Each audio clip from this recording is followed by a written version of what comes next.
애플이 은행업 진출에 박차를 가하고 있습니다. 특히 진출 속도와 성과가 워낙 빠른 탓에 지금 시장의 모든 돈이 애플로 쏠리고 있다, 이런 얘기까지 나오고 있는데요. 이런 상황에서 애플의 은행업 진출로 향후 한국은행들이 다음 은행위기 타자가 될 것이란 아이러니컬한 얘기들도 나오고 있습니다. 왜 이런 경고음이 나오고 있는지 한국경제신문의 한상춘 논설위원과 얘기 나눠보겠습니다. 안녕하십니까? 네, 안녕하십니까? 5월 FOMC 회의록이냐 아니면 파월 의장의 기자회견이냐. 지난주 증시를 보면 시장이 결국에 5월 FOMC 의사록에 손을 들어준 것 같습니다. 네, 3일 연휴 시청자 여러분 잘 지내셨습니까? 예. 대내적으로 보면 축제 분위기인 것 같아요. 지난 6일서부터 예. 찰스 3세 대관식, 그리고 기시다 일본 총리도 오랜만에 한국에 오셨죠. 예.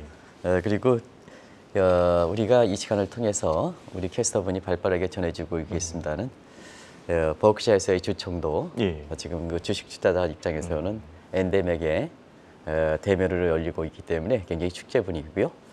무엇보다 증시가 예. 사실 올라서 굉장히 분위기다. 그래서 연말에 증시 붕괴론, 그다음에 세계경제 대침체론, 이런 분위기와 달리 최근에는 상당히 분위기가 좀 호전됐던 것도 투자자 입장에서는 굉장히 좋은 얘기가 아닌가 생각합니다. 예. 지난 주말에 이런 얘기를 시청자분들께 전해드렸죠.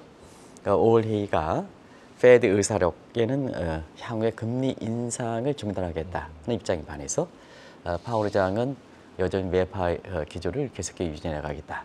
연내 금리 인하는 단행할 수가 없다는 못 박았습니다는 이 시간을 통해서는 파월의 이렇게 기자회견보다도 FOMC의 5월 의사록대로 수렴되지 않겠느냐 하는 쪽으로 이제 말씀을 드렸습니다. 예. 시장은 FOMC의 의사록에서 밝힌 금리 인상 중단, 여기에 시장에 베팅을 걸고 있다, 이렇게 보시겠습니다. 앞서 금리와 관련되어 있는 채권 트레이더들이 빠르면 6월 내지는 7월 금리 인하, 연내는 0.75%포인트 오히려 제가 잘못된 얘기를 하는 게 아니라 예. 내린다 하는 여기에 베팅을 걸고 있는 모습도 바로 시장에서 서로 엇갈린 속에 어디에 베팅을 두고 있는지 단적으로 알 수 있지 않냐 생각합니다. 예. 그런 측면에서 사실 FOMC 의사록과 그다음에 파월의 의장 간의 인사가 엇갈렸기 때문에 이번 주에서는 페드 인사들이 브레이크아웃 기간이 끝나고 난 이후에 여러 가지 이 얘기에 대해서 시장에 혼선이 있을 만큼 발언을 많이 할 거로 이렇게 보입니다. 예. 그러나 시장에서는 파월과 페드 인사들을 무시하는 분위기다. 그것이 지난 주말에 3대 지수가 비교적 큰 폭으로 오른 것이 반증하는 대목이 아닌가 생각합니다. 월가는 지금 그렇습니다. 예. 5월 페드 회의가 끝나고 난 이후에 연내에 금리 인하를 언제 할 것이냐. 이번에 인하할 경우에는 과거에는 이제 올릴 땐 빨리 올리고 내릴 땐 천천히 내렸습니다는 이번 같은 경우는 올리면 올렸고도 빨랐었고 그다음에 내릴 때도 빨리 내겠다. 연내 0.75%포인트까지 이렇게 나오는 것은 지금까지 UBS가 0.5% 두 단계를 내리는 것이 가장 이례적이고 굉장히 저게 가능할 것이냐 하는데 5월 페드 회의 끝나고 나선 세 단계 0.75%까지 나오고 있거든요. 예. 그 분위기가 증시라든가 채권 시장에 그대로 반영되는 모습을 보이고 있다, 이렇게 보이겠습니다. 지금 국내 상황의 경우에는 공매도 문제로 조금 혼탁한 것 같습니다. 지금 미국도 이 위기의 주범인 지방은행 주가가 공매도 세력에 의해서 좀 과도하게 떨어졌다, 이런 시각도 나오고 있다고요? 네, 지난 주말에 정책 당국자 입장에서 이해관계자가 있는 이런 사람들한테 공매도라든가 최근에 주가 조작 사건에 대해서 어떻게 대처할 것이냐, 이해관계자한테 물어보면 안 됩니다. 예. 그래서 저한테도 어떻게 했으면 좋겠습니까 했을 땐 주가 조작이라든 게 사전에 이렇게 잘 나타나지 않는다. 과거에 16년에 이렇게 사건 대비해서 이번에 재판할 때도 아주 교묘하게 법을 피해가는 모습인데요. 그런 과정에서 저는 딱 한마디로 말씀드립니다. 예. 자본시장법을 위반하고 투자자를 위반하면 벌칙을 세게 줘야 된다. 미국처럼 건당 사건을 비롯해서 이렇게 우리나라 경제법에선 최대로 가져갈 게 5년이다. 미국은 100년이다.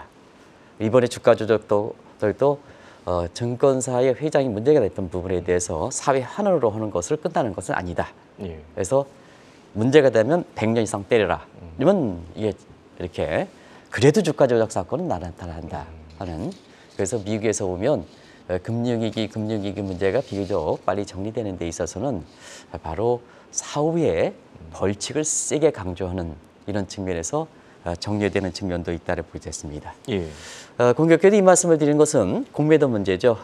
사실 지난 3월에 SB 사태를 기록해서 이 지방은행의 주가가 보면 지금 이제 퍼스트 리퍼블릭 그렇습니다는 1분기 실적이 비교적 괜찮거든요. 근데 주가가 과다하게 떨어졌거든요.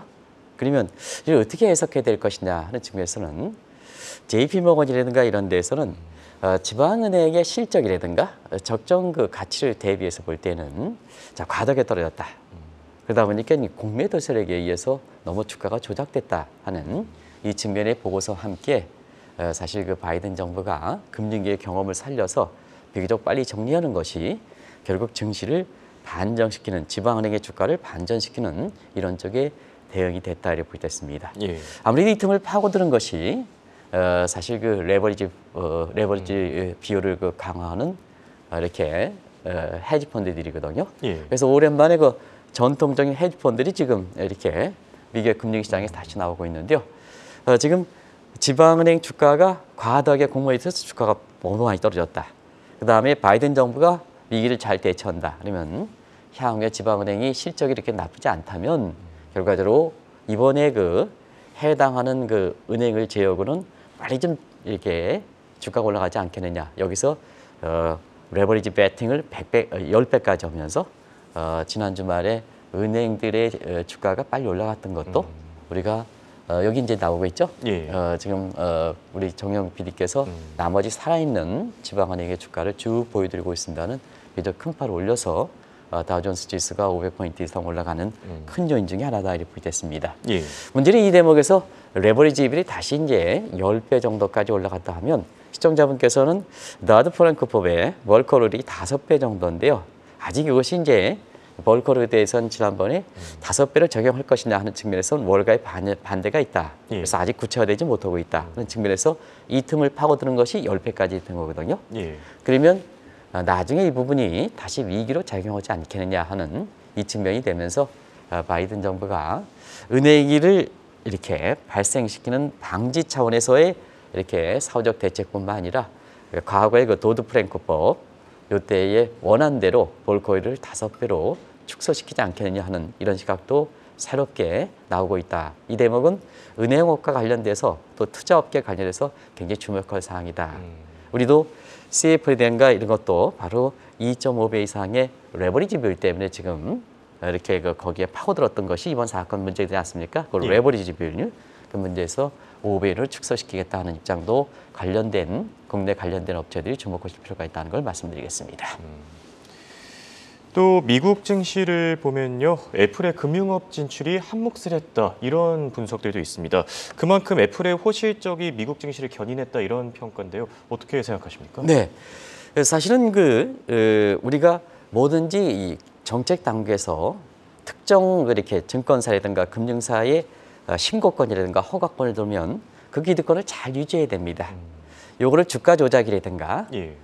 미국의 지방은행의 것처럼 기득권을 자꾸 이렇게 국민들을 투자자를 훼손시키는 자기 이익적인 측면에서 오면 그 기득권이 무너진다. 그런 과정에서 애플의 사실 은행업 진출 이 대목은 지금 미국의 지방은행을 계기로 해서 굉장히 주목되고 우리나라의 그 주가 조작 사건을 계기로 해서 굉장히 이 대목이 주목되는 사항이다 이렇게 보겠습니다. 일단은 그 애플의 은행업 진출 예. 우리 홍 앵커 입을 통해서 작년 말에 이것을 아마 처음으로 전해주었고 예, 그렇죠. 구체적으로 한 것은 올해 3월 달이었었거든요. 그때 저축성 예금을 한번 시청자랑 비교해 보겠습니다. 사실 4.5%의 고금리 저축성 예금을 부과했습니다. 근데 이거 기존의 미국의 은행들의 저축성 예금은 0.35%입니다. 그럼 시청자분이 어디 갖다 넣으시겠습니까? 당연히 애플. 당연히죠. 10배나 나는데요. 그래서 기득권을 유지하는 못한 상태에서 애플의 은행업 진출이 이렇게 단계에 빠른 성과를 내는 거다 이렇게 됐습니다. 많은 저축성 상품이라든가 예금 상품이 있습니다는 예. 단적으로 시간 관계에서 하나만 줄이고요. 대출 상품도 한번 보겠습니다. 대출 상품에 있어서는 사실 여기 나온 대로 애플페이 데이터가 상당히 인기를 끄는데요. 예. 이거는 이제 홍 앵커의 이렇게 월렛에 애플 그 월렛에 이렇게 550달러에서 이렇게 1,000달러까지 예. 이거 먼저 줍니다. 주고 먼저 쓰라는 얘기입니다. 근데 이제 수수료도 없습니다.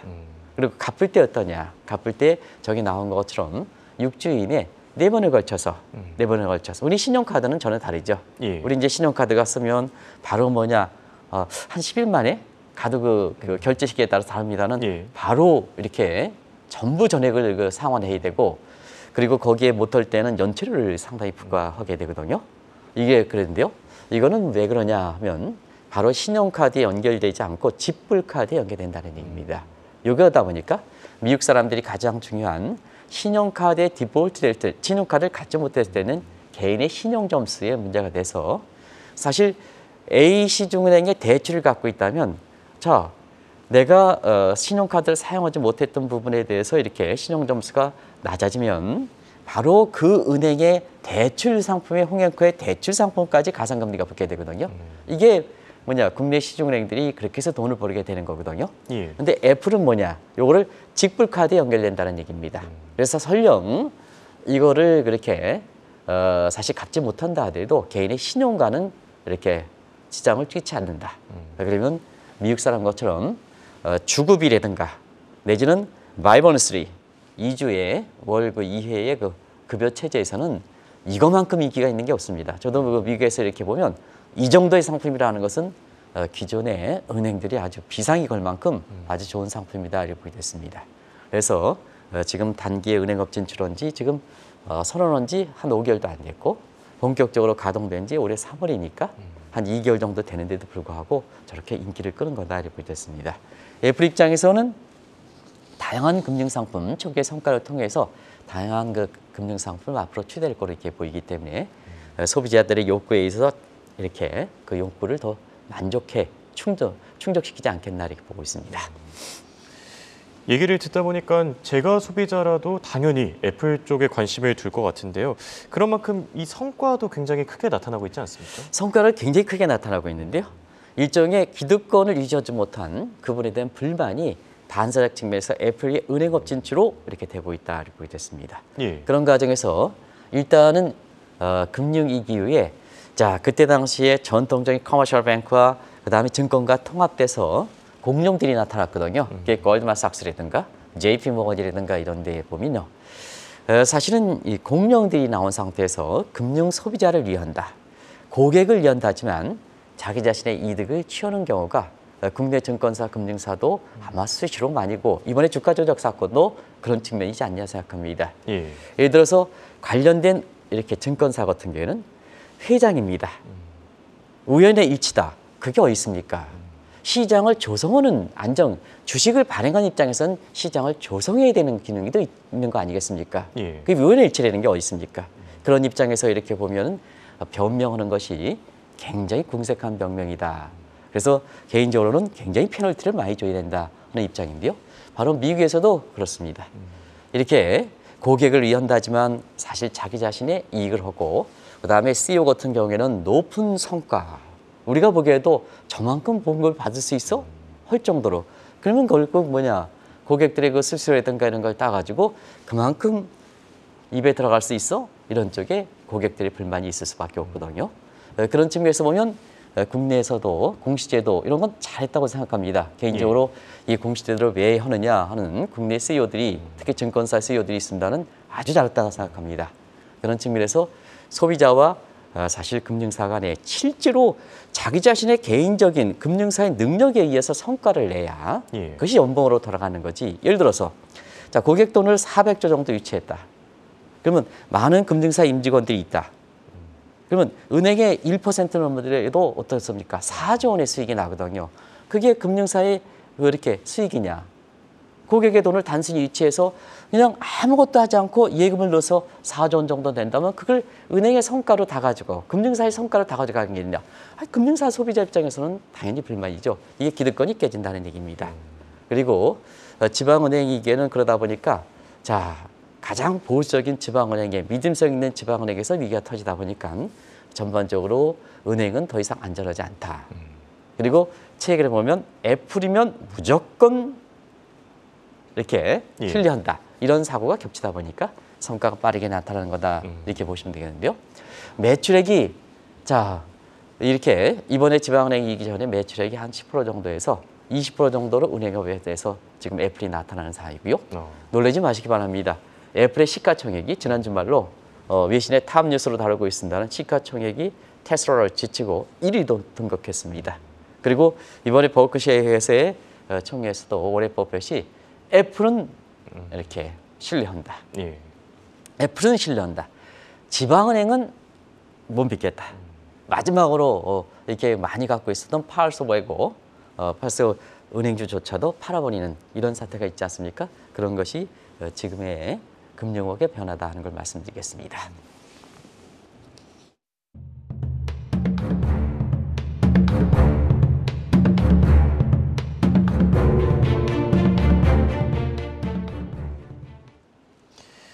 기존 은행들의 주가가 하락하는 상황에서 최근 차기 은행 위기 진원지에 대한 관심이 늘고 있다고요? 네. 사실 이렇게 은행에서 빨리 이렇게 애플 쪽으로 이렇게 간다면 기존 은행 입장에서는 지방은행위도 가뜩이나 걸린 상태에서 사실 차기에 은행 위기가 더 되지 않겠느냐 하는 이 측면에서 워렌 버핏 그리고 부회장으로 있는 찰스 맹거도 차기 은행 위기에 대해서 이번에 해서의 총회에서도 계속해서 거론되는 이런 그 상황인데요. 아시겠습니다. 지금 차기 지방은행 위기의 차기의 금융위기 문제에 대해서는 계속해서 얘기하는 것 같아요. 뭐 시청자 여러분 아시겠습니다는 다루지 못하고 있습니다는 정 PD한테 미안한데요. 이거 계속 다루는데 이슈들이 많이 터져서 이제 한번 시간을 갖고 좀 다루도록 하겠습니다. 계속해서 상업용 부동산 문제는 지금 가격이 너무 빨리 떨어지는 것 같습니다.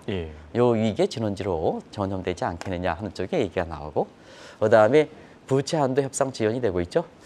아까 그 재벌학회에서 수정 이렇게 13조 얘기는 무시하겠다는 얘기 이전에 한번 사실 하원이 이렇게 반대를 해가지고 이게 부채 협상이 넘어간다 하더라도 무시하면 된다. 왜냐하면 통치행위가 있기 때문에 그 문제입니다. 지금 이제 불거지고 있죠.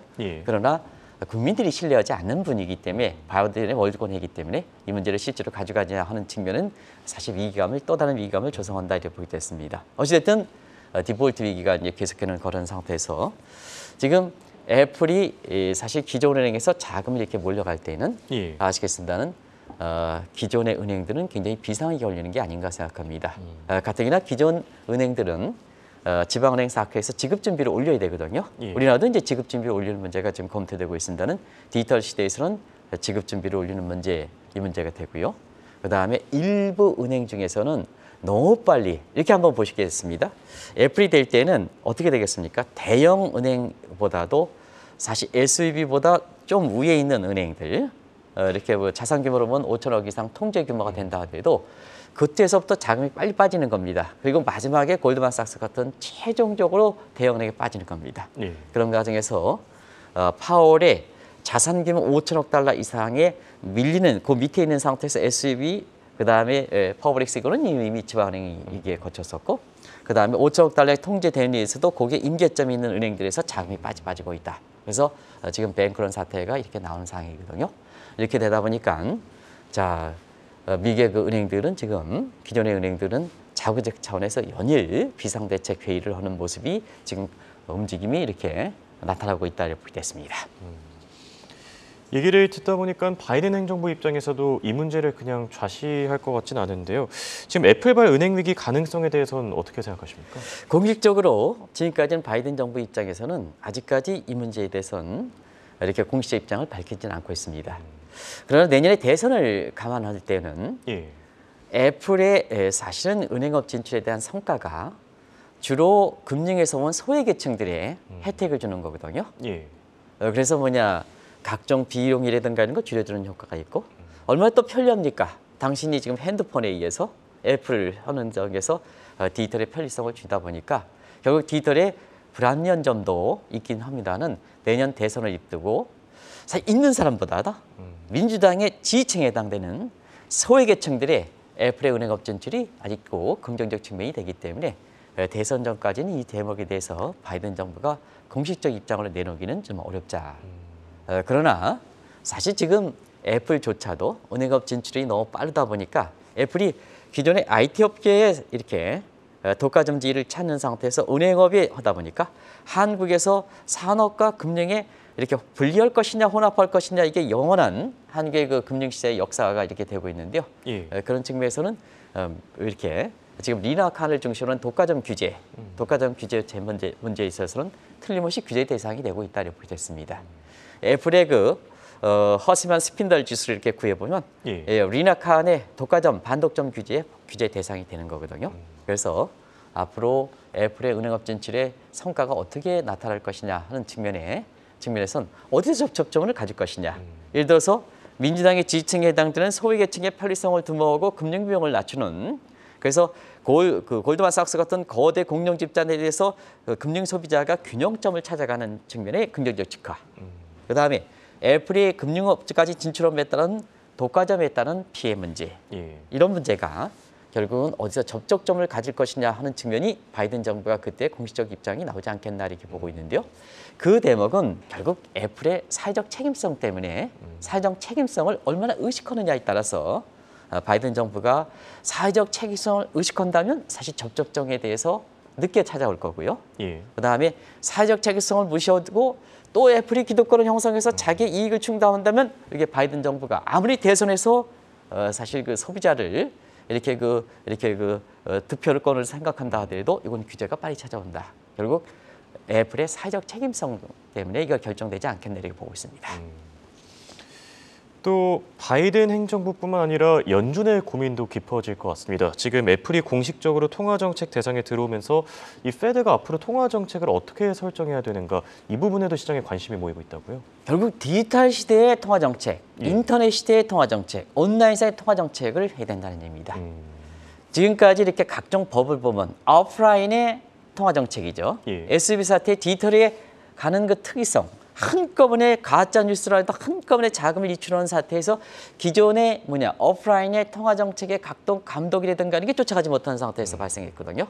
그런 측면에서는 애플이 은행업에 진출을 하고 이렇게 성과를 많이 따름에 따라서 한국을 비롯해서 페드를 비롯해서 그래서 기존의 통화 정책을 고수하다면 무력화된다.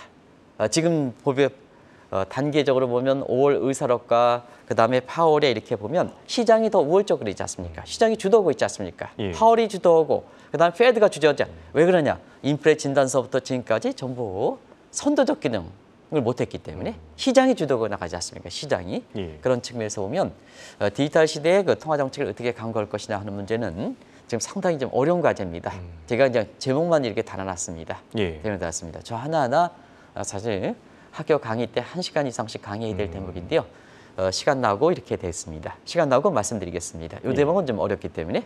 그래서 올해 잭슨홀 미팅에서는 이제는 그 금리 인하 문제를 검토와 함께 디지털 시대의 통화 정책을 어떻게 강구할 것이냐 하는 그래서 거기에 감독이라든가 이런 측면에 어떻게 될 것이냐 하는 이걸 개편하는 문제. 이게 잭슨홀 미팅의 새로운 의제가 되지 않겠나 이렇게 보고 있습니다. 시청자 여러분께서는 앞으로 통화 정책은 종전에 생각할 수 없는 새로운 감독이라든가 새로운 통화정책 방식이 간다.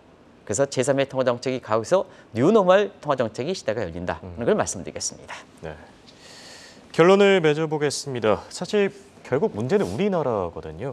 어느 국가보다 디지털 속도가 빠른 입장에서 이렇게 애플의 금융업 진출 참 많은 시사점을 던져주는 것 같은데 어떻게 생각하십니까? 네, 사실 애플의 은행업 진출이 한국 사람들은 애플에 대해 신뢰하고 있습니다. 그 젊은 사람들은 대부분 애플 쓰지 않습니까? 그렇죠. 최근에 일련의 주가 조작이라든가 이런 측면에서 이렇게 사태에서 많은 사태가 나옵니다는 그럼에 따라서 우리나라의 폰도 유명합니다는 사실 애플 쪽으로 이렇게 달려가는 모습, 보급 속도가 많은 상태거든요. 그래서 애플의 은행업 진출은 한국 국민들도 그 은행업 진출에 사실 이용할 수 있는 활용도가 높기 때문에 한국에 대해서 이렇게 감독 당국이라든가 그다음에 해당자에 해당되는 우리나라의 시중은행들이 여기에 대처하지 못하면 한국의 애플의 은행업 진출이 왜 한국의 금융사들이 한국의 은행들이 왜 이렇게 차기 후보지에 지목될까 하는 측면에서는 사실은 이런 측면이 있다고 보겠습니다. 자, 우리나라 시중은행들 보겠습니다. 무슨 수익이 본인들의 능력에서 납니까? 예대 마진폭에서 나는죠. 그럼 뭐 당신들이 디펜스를 뭐 한다 하더라도 사실 1, 4분기 재무제표를 보면 그대로 드러납니다. 그대로 드러납니다. 무슨 놈이 이렇게 되겠습니까? 더더구나 우리나라의 그 은행들의 금융 상품을 이렇게 보면 예대 마진뿐만 아니라 또 사실은 본인들이 주관 상태에서 증권업까지 이렇게 주관되고 경우에 따라서 감독 단계 이렇게 통제하지 못한 상태에서 굉장히 복잡한 양상을 이렇게 띠고 있는 이런 상태거든요. 그런 과정에서 최근에 주가 조작이라든가 이런 사태에 의해서 은행도 피해갈 때에 우리나라도 노마드 현상이 굉장히 빠르다.